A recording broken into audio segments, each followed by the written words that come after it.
Hi guys! Ayan.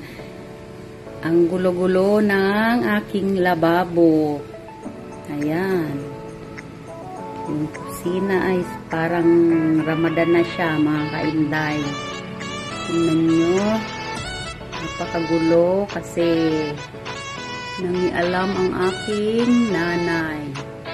Yan po yung hitsura ng aking kusina. Pag makikialam dito yung aking nanay. Ayan. Pero pag ako lang po dito mag-isa ay napakalinis po nito kahit na po napakarami kong niluluto. Tingnan nyo ang ginawa niya. Nakakaingay.